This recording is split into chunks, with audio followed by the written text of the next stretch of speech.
Hello, guys, and welcome in. Today it's time for another game review. And what would you say if I told you what if a plumber became the leader of a revolution?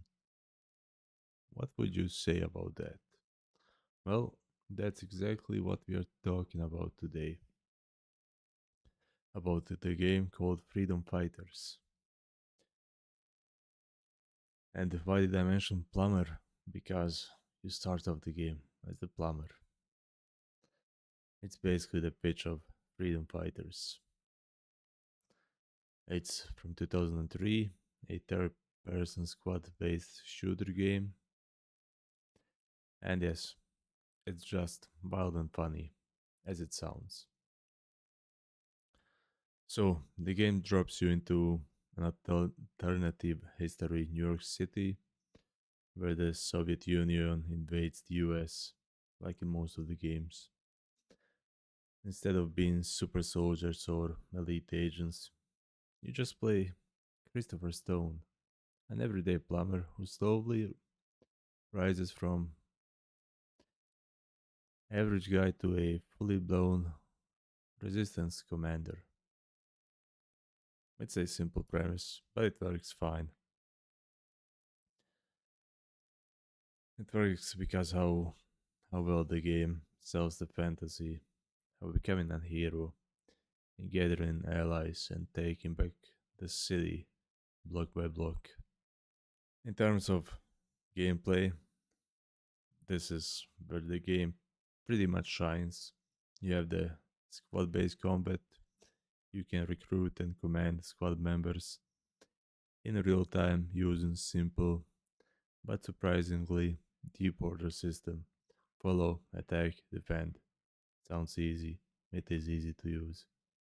So you complete missions, help civilians, take down the Soviet stronghold, and you also gain charisma points, which let you recruit more fighters. By the end of the game, you're leading your own mini army through the streets. The level design is really structured like hubs. Action in one area after another, through a power station in one zone, and a nearby Soviet base goes dark in another. Blow up helis, power plants, this and that.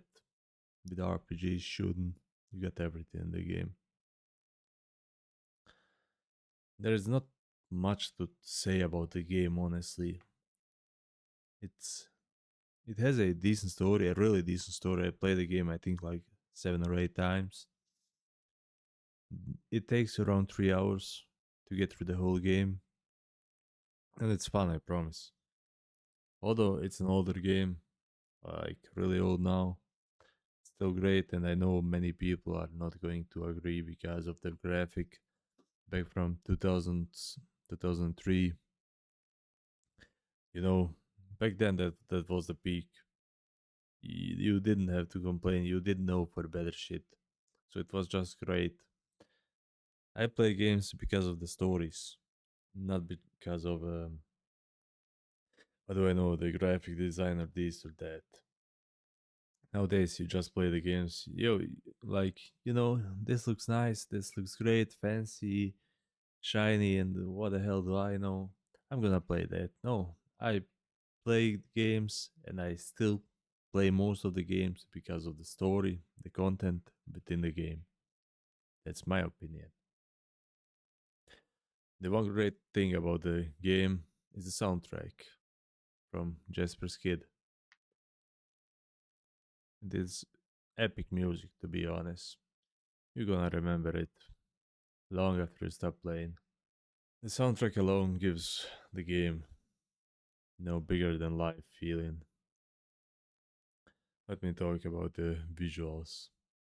Okay, it's a 2003 game, so it's not visually modern, but the art direction, dramatic lighting, and the New York City atmosphere, they hit really well.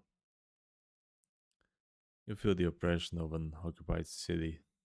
The AI in the game, although it's like I said back from 2003, it was still impressive.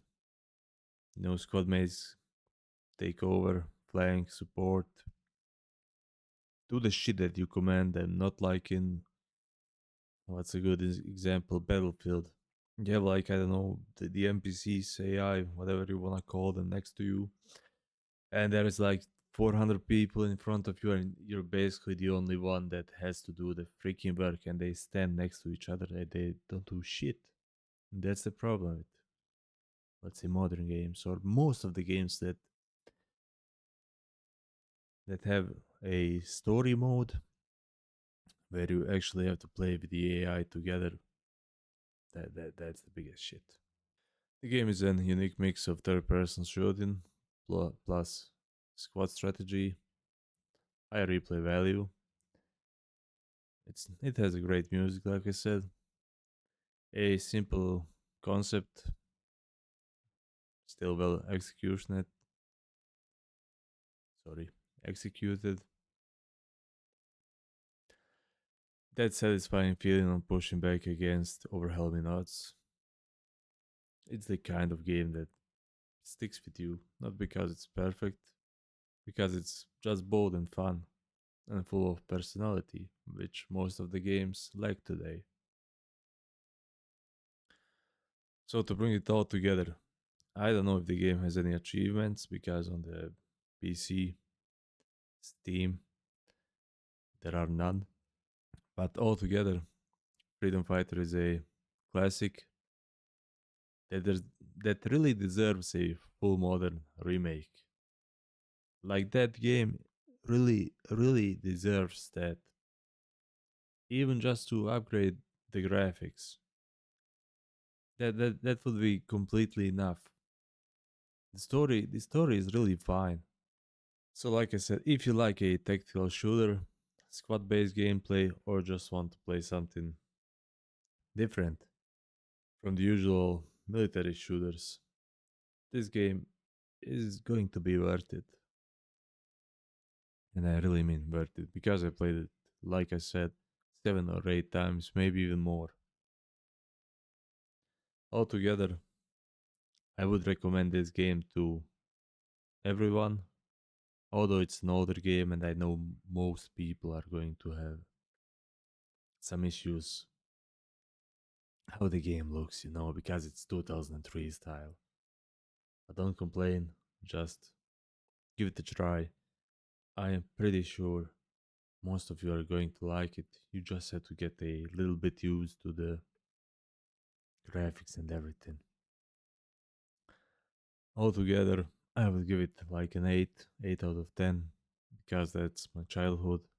That's the game I really love, and I played it, if I'm not mistaken, like last year again. Took me, like I said, 3 hours to get through the whole game. And that's basically it, guys. It's just a great game to have some fun, to relax. There's no stressful thinking, you just go, recruit some people, go with the squad through the town, shoot the enemies, get rid of them, clean them, put your flag up, and that's it. Simple, easy, just pure joy. Thank you everyone for watching me. Make sure to like, subscribe, comment your experience, and I'll see you in the next one.